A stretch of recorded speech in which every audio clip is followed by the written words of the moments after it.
Masters and Gods. A very good evening to you all. Mahavatar TV warmly welcomes you to the 21 days free holistic wellness program, batch 22, day 18.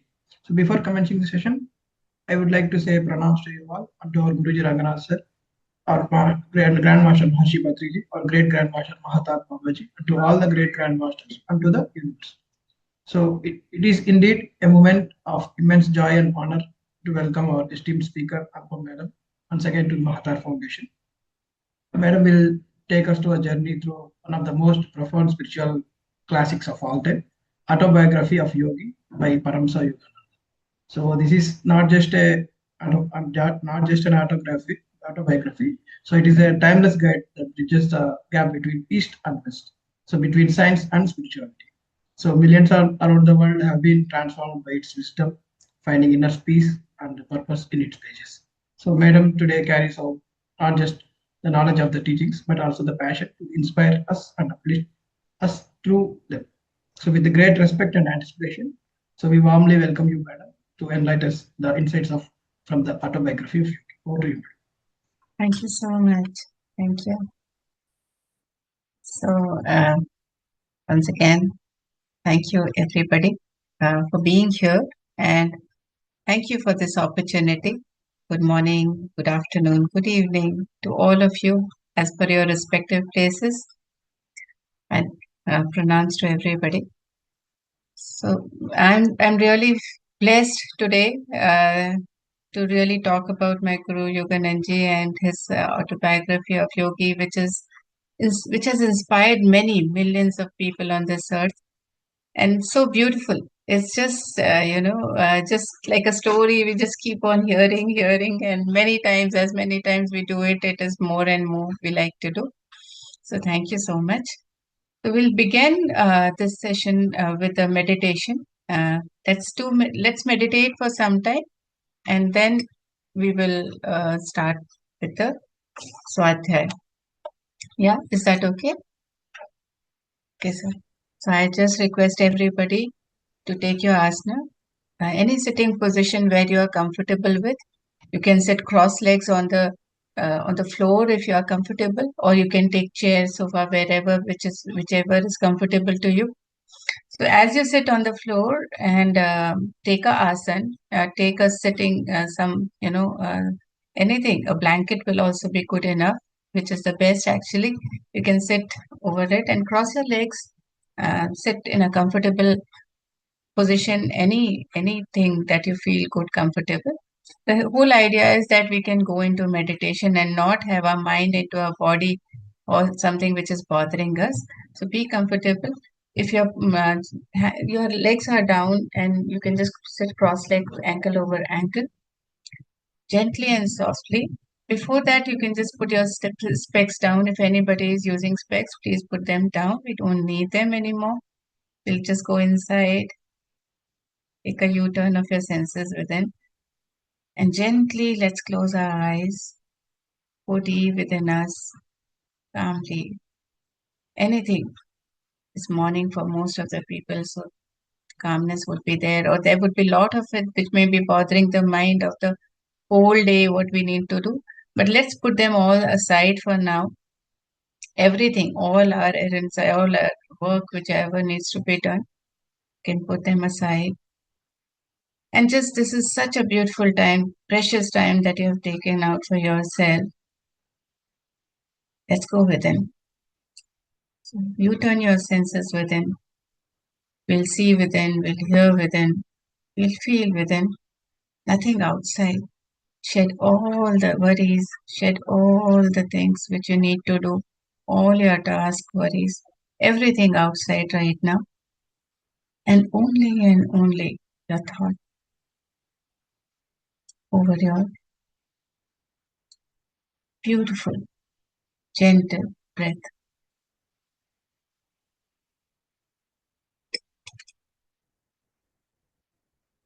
If any thoughts are coming, just see them, watch them over, assess them whether they really are needed, whether you have really called them or they just came.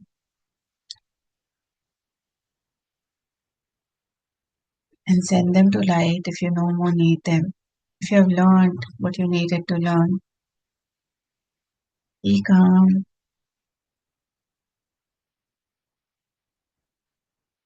Just relax. Keep your body straight, your spine straight, but body just very light.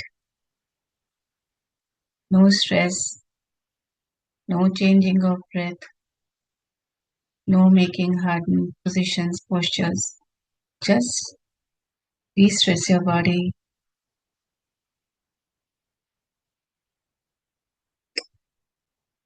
Just shake anywhere you feel stressed from toe to your head. Have a look from your toe, your calf muscles, knees, thighs, your hips, the genitals, intestines, lower upper, your spine, liver, heart, lungs,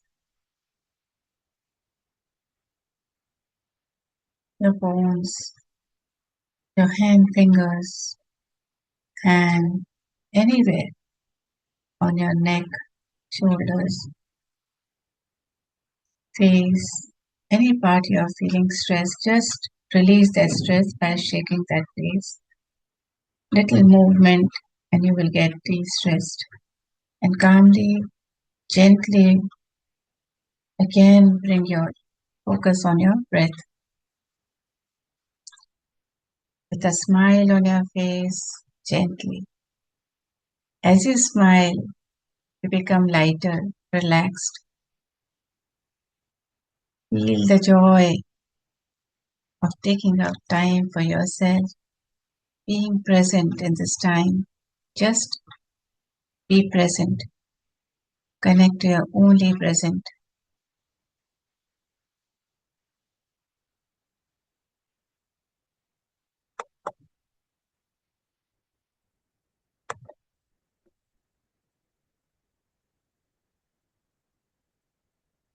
As you are gently bringing your and just seeing your breath, every breath, sit, become with the thought of yourself.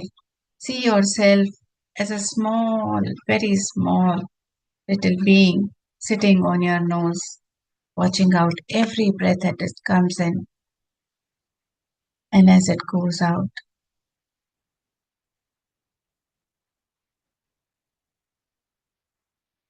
See how the breath comes and hits your nose and comes inside, goes deep from your nose to the throat and down to the intestines, to your diaphragm as it blows out with every breath. And then there is a small pause.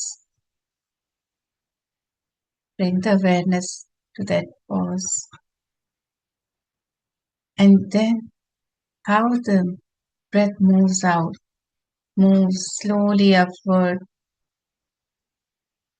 towards your heart, towards your lungs, and then towards your nose again and goes out. And again, a fresh new breath enters your nose, gently goes down, down, down, down to your intestine, to your diaphragm, blowing your stomach up.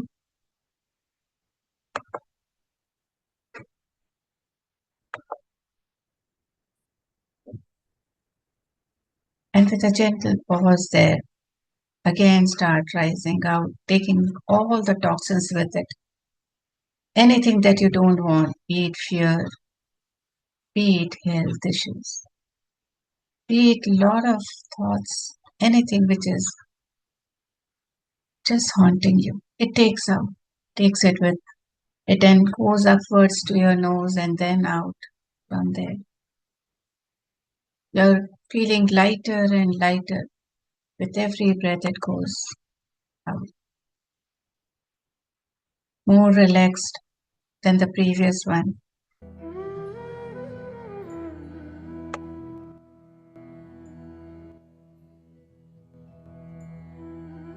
Relax. And again, keep watching your breath as it goes down through your nose, See the pause there. And then the breath again lifting up towards your lungs, towards your heart, making you lighter and better as it goes out from your nose, through the nostrils. Keep observing this gentle, beautiful, your friend, your Guru.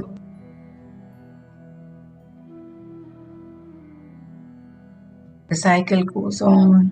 Just hold the hand of your breath, your friend, divine friend, who has been there with you when you were not even born, and will be there till your last breath, till the time you leave your body. The breath remains. Let us observe this breath. Let us really, really be with it, because this is the only truth we have with this body.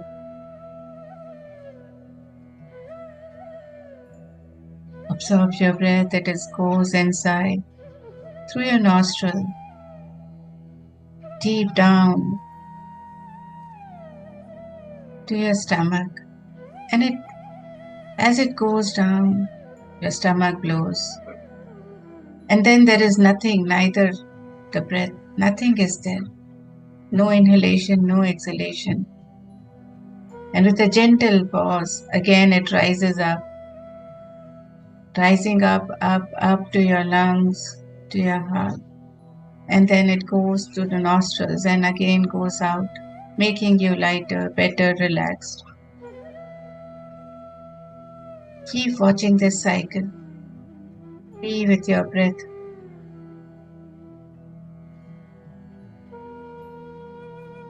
As you do this, there's nothing else but you.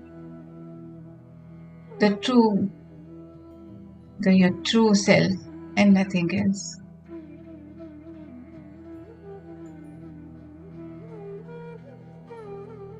Your higher self rises high along with you.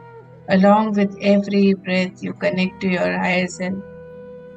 Much more nearer, much more better.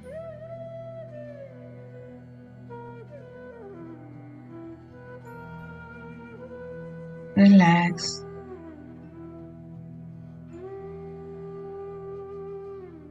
Go deep within. As you go, gentler and softer. Keep going within yourself. More deeper. Deeper and deeper than before.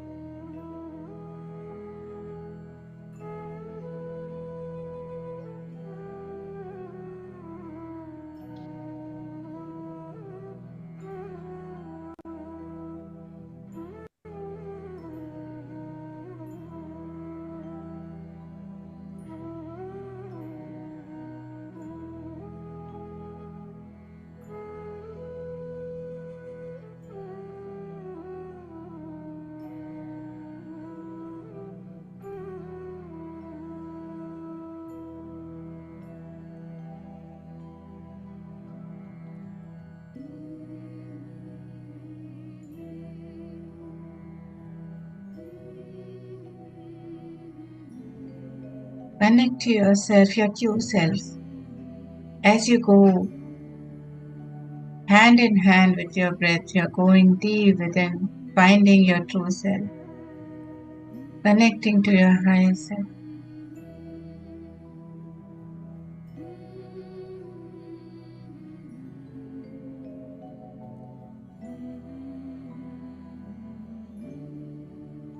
We invite the energies of Brahma Rishi Pitama Patriji,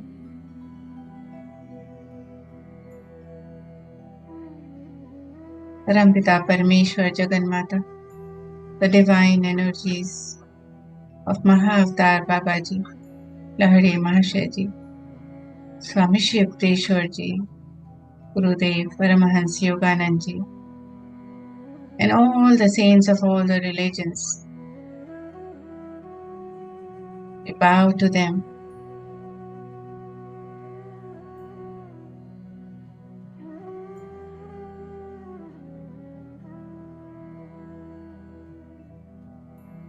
Pranams to all of them.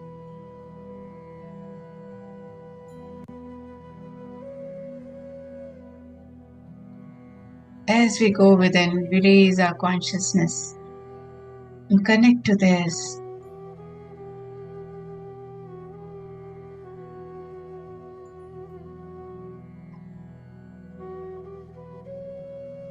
Our spirit guides, guardian angels, our higher self, all of them are there with us. All the ancestors, all the astral masters, gazing through us, gazing us on. As we are on the spiritual path, ready to learn more, ready to be better each day on this divine path. They're helping us.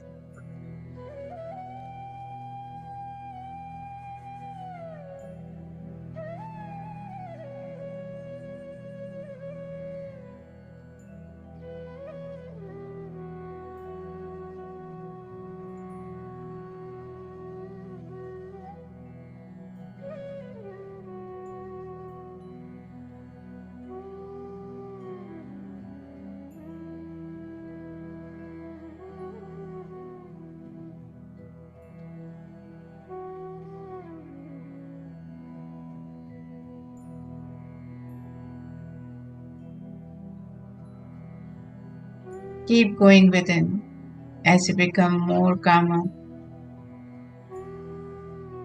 more peaceful,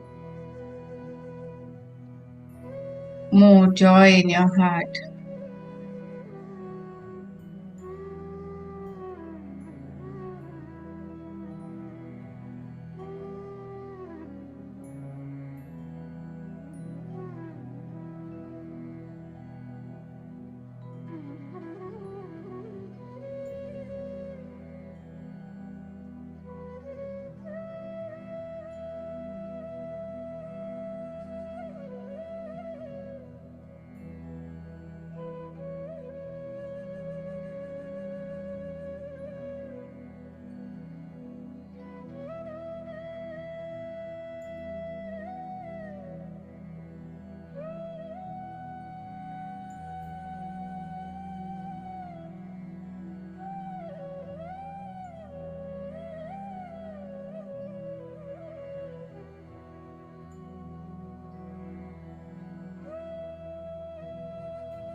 Let go everything within.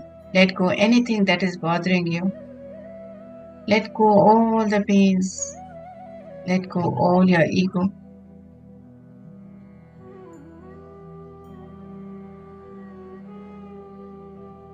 Let go anything that you want to let it go. Just release it out.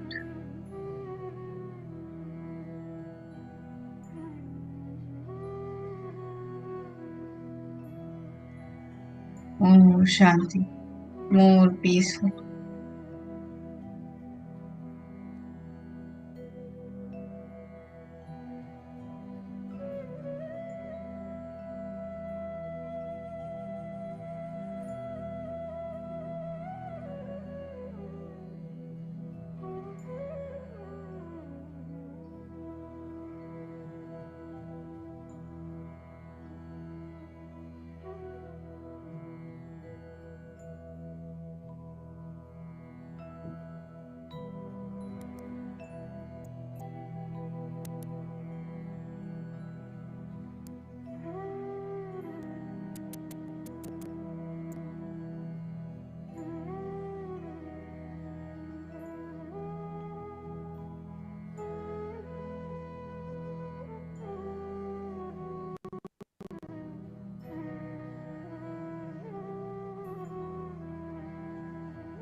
Last 2 minutes, masters.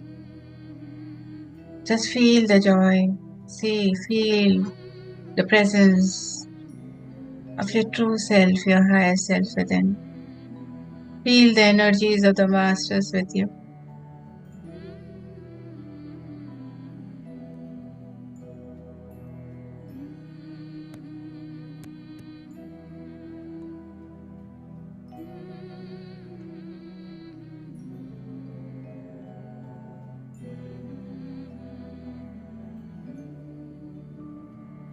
The energy of love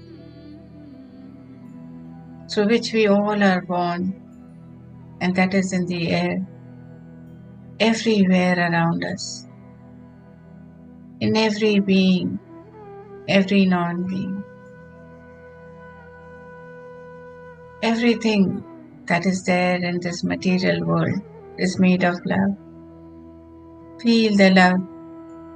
Feel the oneness with everything, everyone.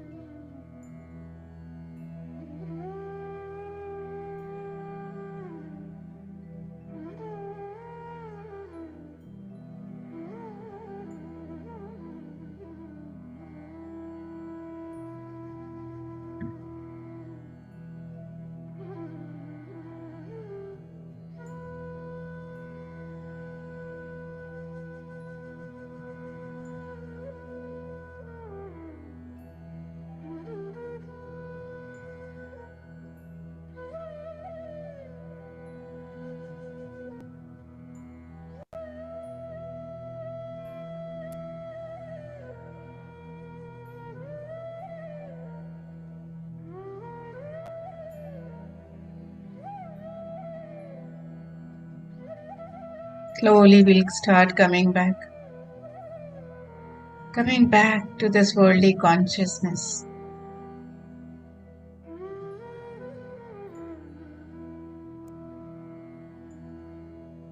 Collecting all the beautiful experiences, the calmness within, the energies of the gurus, and your oneness with everybody, entire Prakriti. Start coming back slowly to your consciousness, your body, your breath, your heartbeat, your environment. Once again, you can feel them all. Slowly come back, shake your legs. Gently shake your legs and feel the presence of your entire being.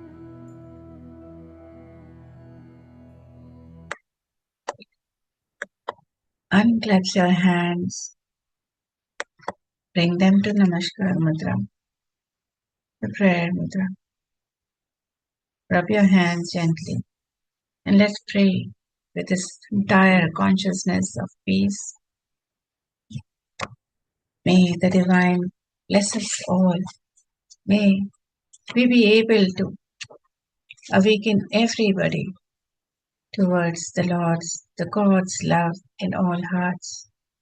And may everybody's love shine on the sanctuary of God's devotion, our devotion.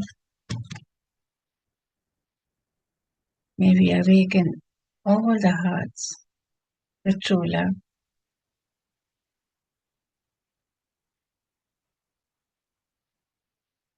Once again, Namaskar, Pranam to Pitama Padriji, who has taught us this meditation, who has brought us to this path of Swadhyaya Sajan Sangatya, awakening us all to the divine path.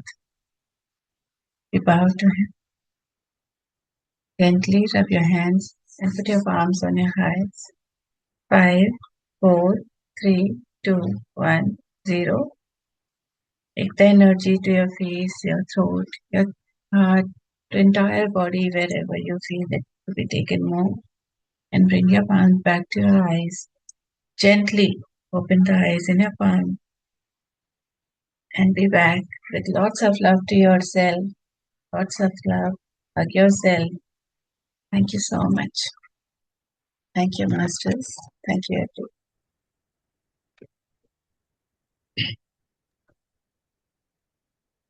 So we'll start the Swadhyaya. It is autobiography of Yogi, which is by Paramahansa Yogananda. So this book, I have this book, it's a journey for me itself. So this book, it comes with a great blessings in life of everybody. And who is the chosen one? So this book came to me 20 years back when I was just in college, and a friend of mine had given to me. I read it and nothing went inside. I kept it back and then again I tried it a couple of times, and then I felt the same. I kept it back, and then the time came when I started reading it and then connecting deeper to it, and it changed my life. I started feeling, yes, oh, this is what it is. Is this happens to everybody? Is this it can happen to me? Whatever was written, I felt that I was just on the spiritual path that, okay, yes, I will try it, I will do it. So this book is very mystique. When it comes to the chosen one. So I'll just, from some of the brief highlights of what has touched me, I'll start sharing with that. And all of us together can also do a discussion about whatever if you have read it, how you felt about it.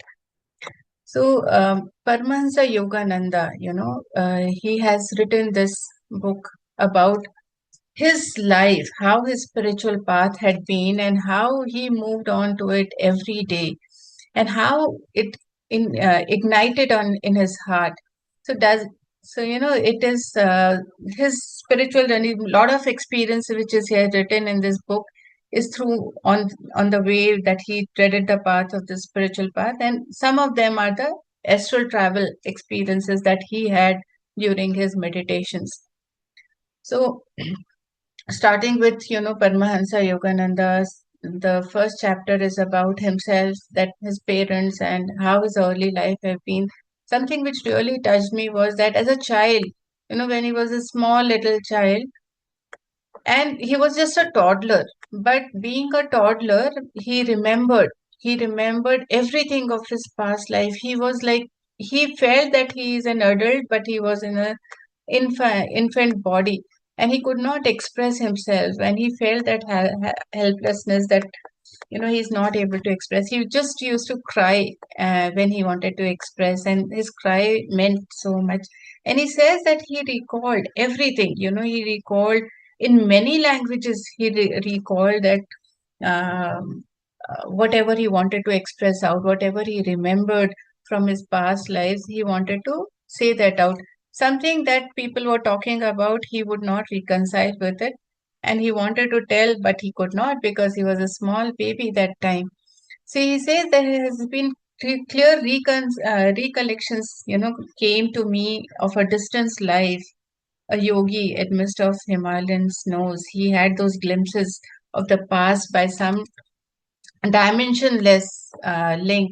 He says that, in that he was feeling that he is in the body of a small body, but his mind was grown up. He had known so much from his past life and remembered it all. And though he was born in a Bengali family, but as an infant, he remembered lot of languages. So the way he wanted to express was that from his past, he would have been into the family of various, or he would have traveled to various countries, knowing many, many languages. So he said, my strong emotional life took silent form as words in many languages. Among the inward confusion of tongues, my ear gradually accustomed itself to a Bengali syllables of my people around. So, and he says the beguiling scope of an infant mind, adultery consideration limited to toys and toes. He says that, though I had that much of my mind was doing so much of thought was going, so much I knew in that infant body, but uh, for the people, I was limited to the toys and the toes, just that as I'm in the infant body. So that is kind of Yogananda's journey, the Paramahansa Yogananda, who was known as a Mukund before he was initiated to the Yogi Parampara. So he says that how he recollected all of that. And from there, his mind had that uh, inclination towards knowing himself better, towards going to the Himalayas. That was from the very childhood. So this became more stronger and stronger because his family, his parents were also spiritual. His father was very spiritual and very calm kind of a person. He says that my far-reaching memories are not unique. He says though I as an infant body I was my memories are not unique, that I can far reach, I can remember everything, from my past lives. But many yogis are also known to have retained their self-consciousness without interruption by a dramatic transition from life and death. And he says that if man be solely a body, if we were just a body, then its loss indeed places a final period to identity. Just we will lose our identity as we lose our body. We would also lose our identity, but it is not like that. That means there is life beyond the death. There is something, you know. So he says, he talks about in this book that how he has experienced it through and through. Although he says clear memories on fancy are not extremely rare during travels in numerous lands, I have listened to early recollections from the lips of veracious men and women. He says that as I remember, as a small child, I remember so much. I would have traveled so many things, so many places, so many countries in my previous life. So this is not very rare. Many of the sages also remembers like that, he says. And then he talks about his parents. His parents.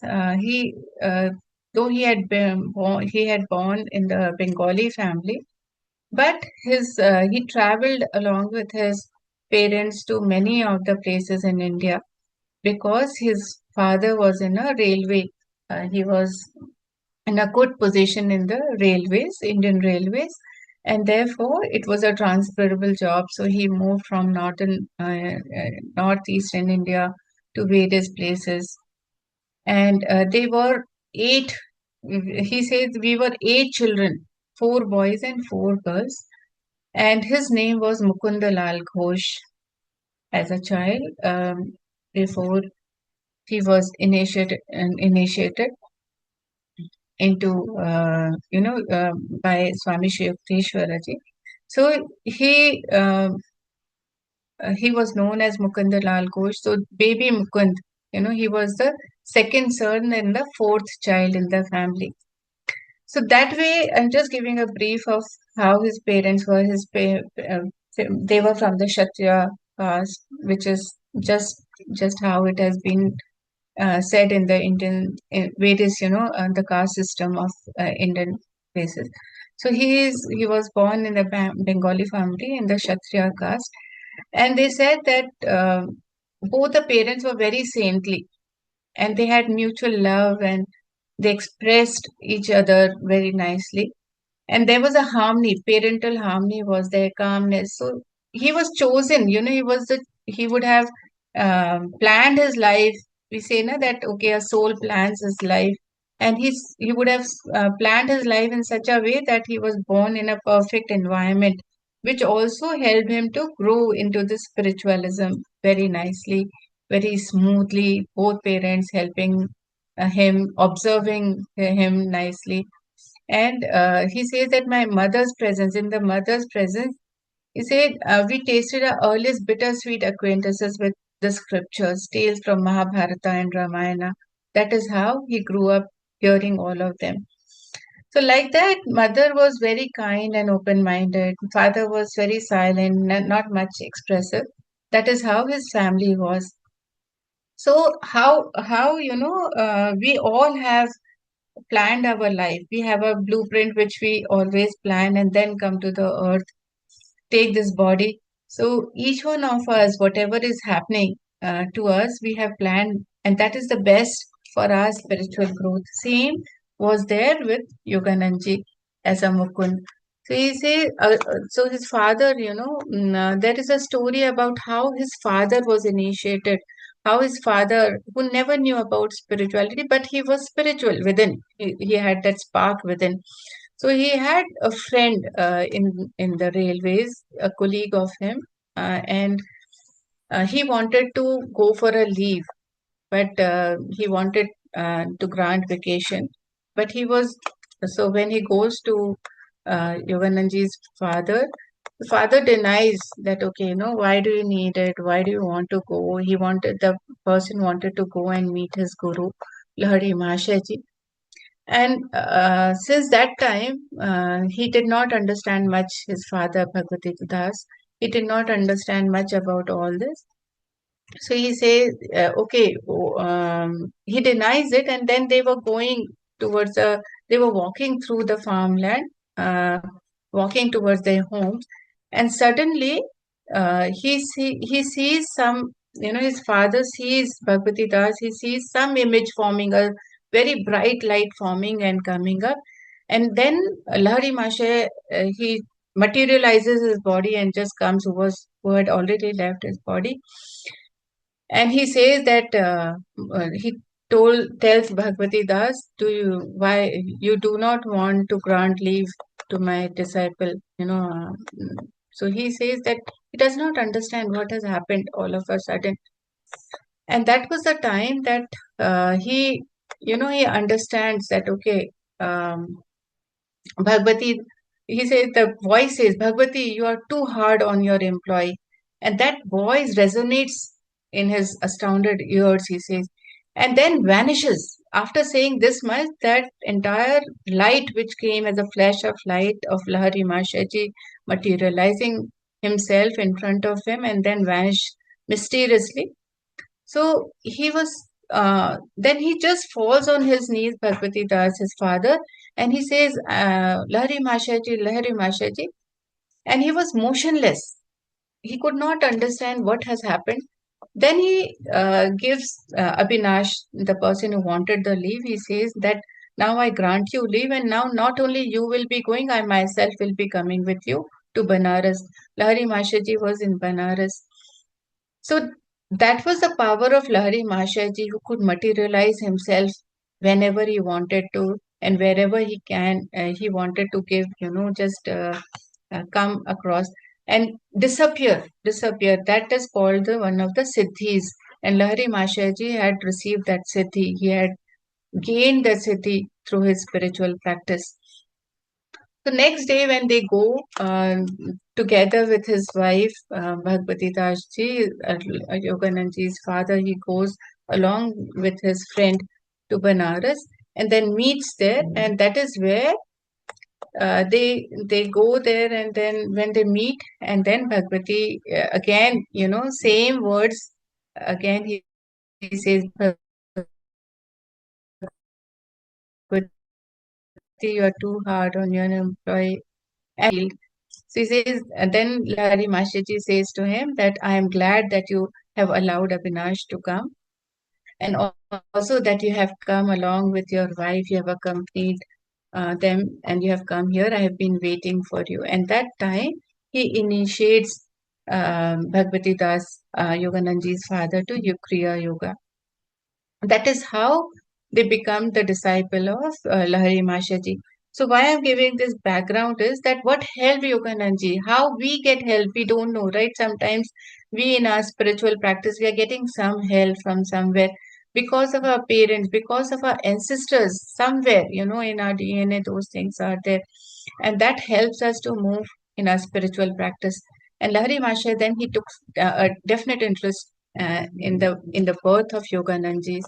That time he said, your life shall surely be linked with his own. The master blessing never fails. That time when mother was carrying Yogananji, Lahari Masha sees, and mother was, Yoganand mother was feeling that somehow Lahari Masha should bless my child, and Lahari Masha, he feels, he can read the mind of the mother, and then Lahari Masha, blesses Yogananji. And he blesses the child, the Mukund, who was a small child that time. And he says that this child will have, surely he will be linked to the divine. He will be living linked to the divine. He has the divine presence. And that's how he grew. So then after that, then Yogananji was a small child, and then they had a picture of Lahari Masha at home, which was always there. And mother used to always tell Mukund, the baby, the uh, you know the kid Yogananji, to say namaskaram, offer pranam to Lahari Mashaji's picture. And he used to do it. Once he had fallen very, very sick. So he was so sick that he had this cholera, which was very, very, that time cholera was something that was like how we have, the diseases which was deep rooted that time. So he had it, and he became very thin and thin. He was losing out every day. He was lying on his bed, and then he remembered mother's voice of praying to the Lahari Masha's picture. So so mother frantically mentioned to look at Lahari Masha's picture on the wall above the head, which was just above the head where he was lying. And when he was this was the time when he was stricken with this cholera. So he says, my life was despaired of the doctors could do nothing. All the doctors they had given up, and they said that we could do nothing.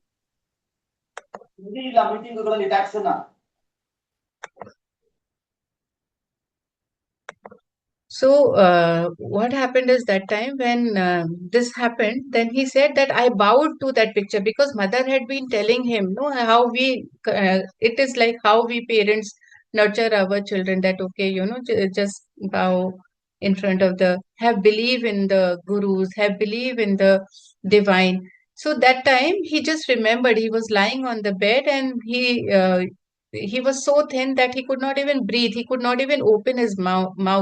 That was the first time that he had become so much sick, and that was the last time also that he had become sick ever. So he bowed to Lahari Masha's picture mentally, and uh, even mother knew that he is too feeble to even lift up the hands. He was not able to lift up the hands in salutation in front of Lahari Masha's picture, but mentally he bowed.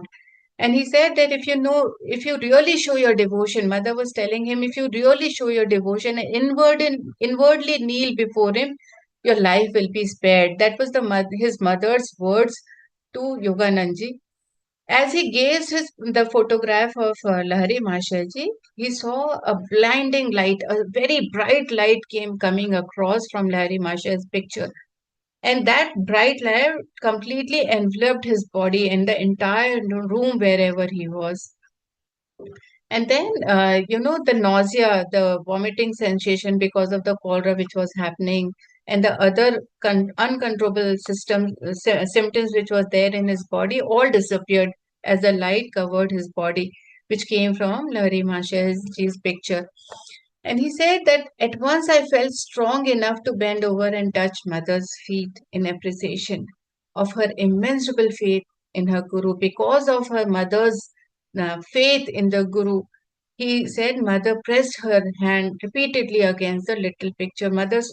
He and his mother could see that light, and he could see that master is omnipresent everywhere. Lahari Masha is omnipresent. And he said that I thank thee that light healed my son. She had believed that this light which has come from the picture is going to heal her son, Yogananji. That was the first time Yogananji witnessed this luminous blaze which came and which has instantly covered this fatal disease which he was happening. So this was the most precious possessions photograph, and that this photograph has also a story that how Lahari Masha had only one photograph ever clicked. He never allowed anybody, he never liked anybody clicking the photograph, but this photograph was the only picture which was there. And this also has a story about it, that how this photograph came. I'm not sharing that because of the time, but sometime if I have time, surely we'll see in the coming sessions.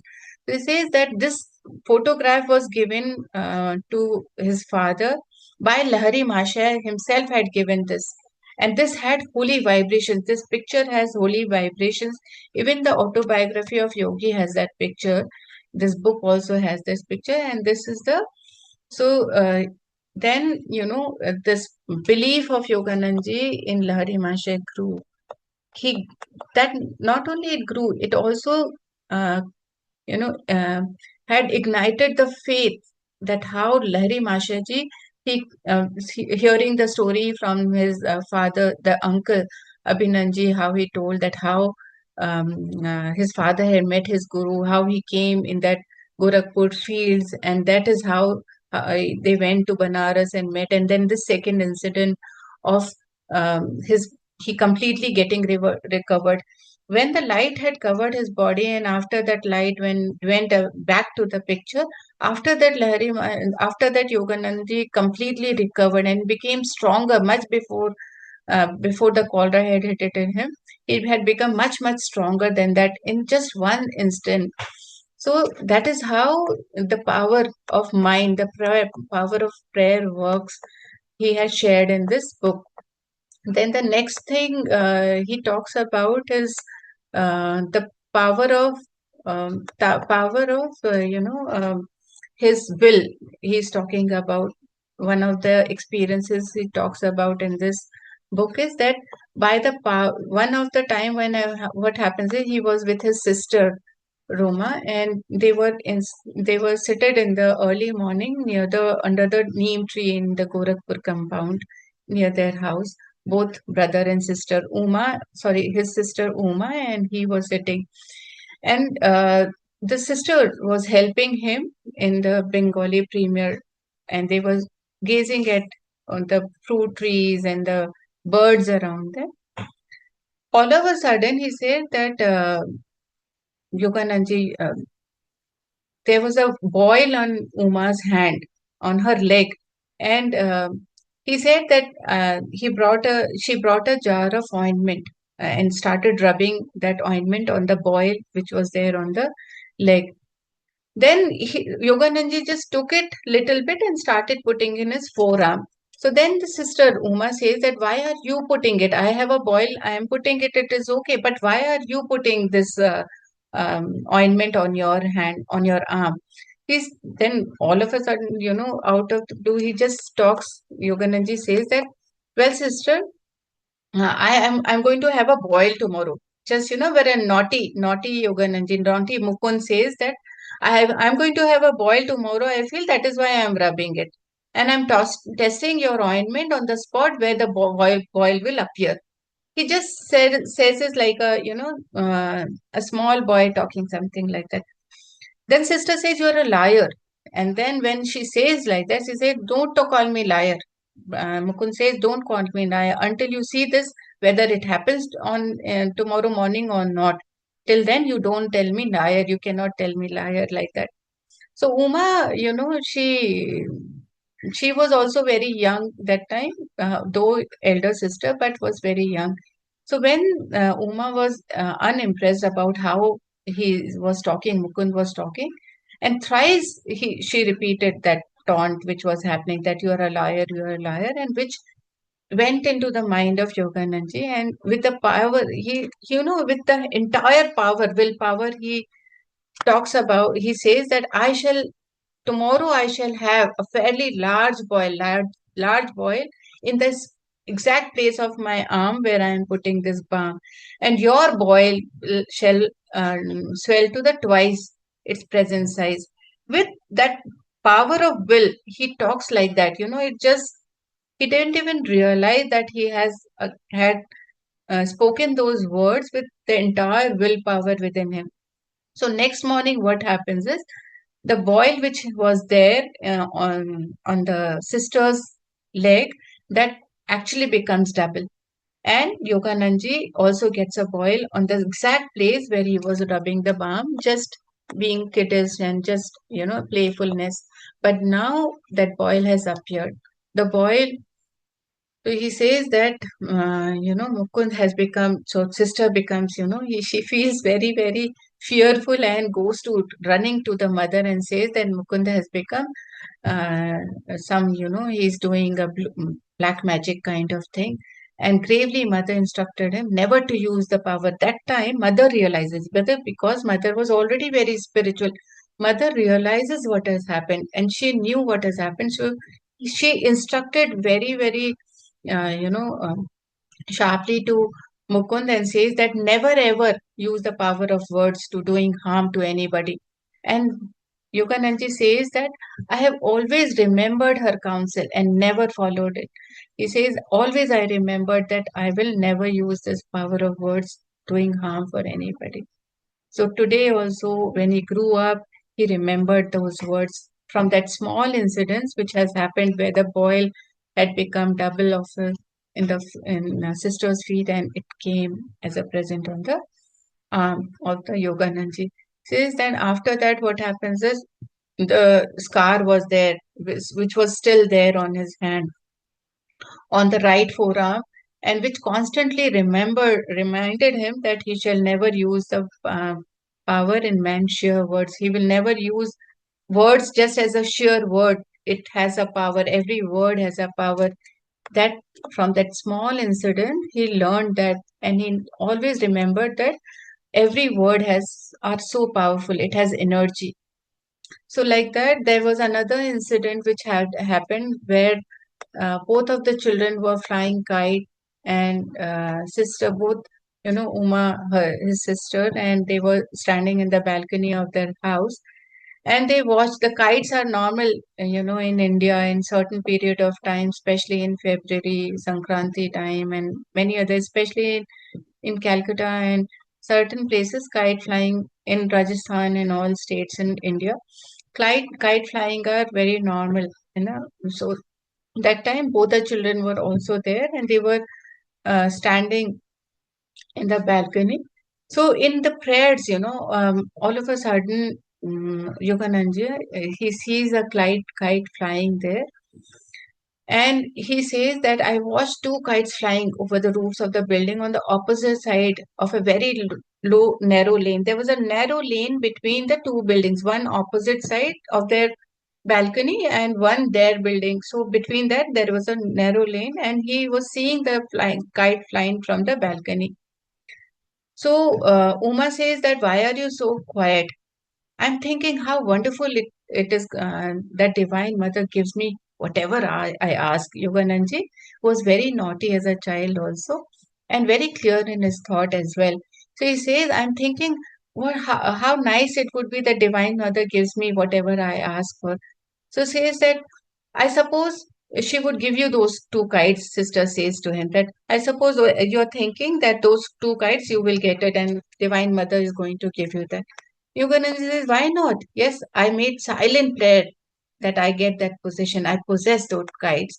And all of a sudden, what happens that sister is just, pulling his leg and saying that, okay, you will keep saying like that. But Yogananji makes that prayer so deep within that all of a sudden, what happens? One of the kite comes, and from that narrow lane, which is impossible, the kite comes and starts looping in one of the plants which was there in the breeze starts flowing towards their balcony and brings a kite towards their balcony, and it forms a loop in the cacti plant which was there in the opposite house, so that the Yogananji can just reach it out and take it. So when this happens, Uma, because of the previous incidents of the boil which has happened and now this kite incident, she thinks that it was just an extraordinary incident and not an answer to your prayers. She thinks that it is something that has happened where brother has really learned a black magic. And sister's dark eyes conveyed more amazement than her words. She feels that, she was so amazed that how can it happen? It is impossible that in that narrow lane the kite can come and just um, get stuck, and we can just get a kite as Yogananji's prayed for it. She says, I continued my praise with a crescendo intensity. A forcible tug by the other player resulted in the upright lost. And the other one, the second kite which was there, that also the player which was having the kite, that person loses it, and that also comes to the balcony. So this frightens Uma, and she feels that something is there. And she was like, indeed, Divine Mother listens to you. This is all too uncanny for me. And she fawns away. She just goes and feels that brother has some powers now. So this is the power where, Yogananji, why he is mentioning this is that to just make us understand that if we have willpower, if we have powerful words, we understand that our words have power within us. The affirmations we make, the prayers we make will come true. The way that boil had appeared, the way the kite has happened, and many other incidences of life afterwards happened because of his willpower. So these two incidences are something that made him more powerful, made him think, yes, how he can make more affirmations about what he wanted in his life, though he was very, in the spiritual path also afterwards, that he remembered his mother's instructions also, that not to use his words in wrong way, not to make unwillful wishes for anybody. So those are the things that has been a learning from the first chapter. We have time, then I can just share another two. Otherwise, we'll wind up from now, and then we'll do it tomorrow, or tomorrow, Wednesday. Yeah. So Wednesday we'll take it forward with more of such incidences which are so encouraging from Yogananda's this autobiography of Yogi, that help us from the how we lead our spiritual path, how we get clarity about when we tread it on this path. Thank you, Masters. Thank you for listening to me, giving me this opportunity, and coming here, tending to it. Thank you so much. Thank you, madam. Thank you for making us beautifully travel to the journey of this autobiography of Yogi once again. Thank you, madam. Thank you so much. It's a journey. It's all of our journey, Thank you. Yes, Deepika. Thank you so much, Anupam, ma'am, for your time, and you taught us so well. Yeah, the session went so well. Like we went back to Yoganand's childhood days, and you picturized so well. Like movie ran behind. It's so nice, and thank you so much for the wonderful wisdom. Yeah, he taught us many lessons. Yeah, thank you so much, Anupam, ma'am. Many lessons, actually, in this book, if you see. Yes.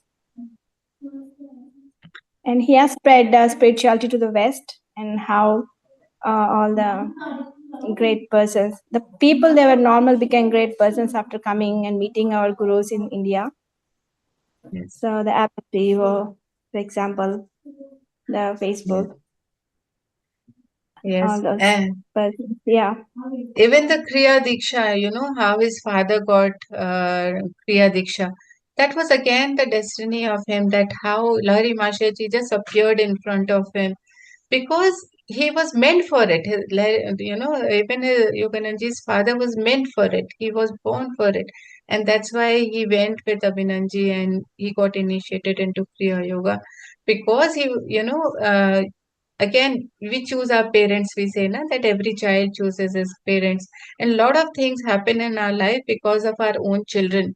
We don't realize it, that how once I remember long back, there is a senior master, and she was just telling me that you will see a lot of things because of your own child and your spiritual path. You'll be going many places because of your child itself. You'll be learning so many things because of your child itself. And that is how it happens. It's so beautiful. Thank you, Deepika ji, for the opportunity. All of you for the opportunity. Mahavatar Foundation, I have so much gratitude to you because of this opportunity you have given to me. I feel so blessed. Thank you, masters, everybody. Yeah. Thank you so much, ma'am. And we are eagerly waiting for you to continue the session again on Wednesday, Thursday. Yes. and learning more. Thank you so much. Thank Anupama, ma'am. you.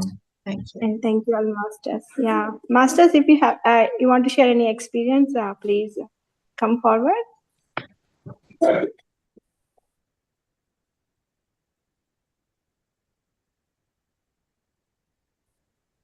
Yeah, thank you so much, ma'am. Thank you. Divine day, divine night, divine afternoon to everybody. Yeah. Thank you so much for the wisdom. Pallavi ma'am wants to talk something. Yes, madam. Yes, Yeah. ma'am. Can you hear me, ma'am? Yes, we can hear. Yeah, thank you so much for the wisdom, ma'am. It was so wonderful, and we just, as Deepika ma'am said, we went back to that era, and your narration was so wonderful, and we could see it like a movie. Yeah, from past many months, many masters were asking about this book to be told. So this opportunity has come today, and we are so blessed. Thank you so much, ma'am. Thank you so We are much. waiting for Wednesday's session. Yes, we'll be back on Wednesday with more wisdom, more learning, and the joy of learning in our hearts. Yeah. Yeah. Thank you. Thank you so much, ma'am. Thank you, ma'am.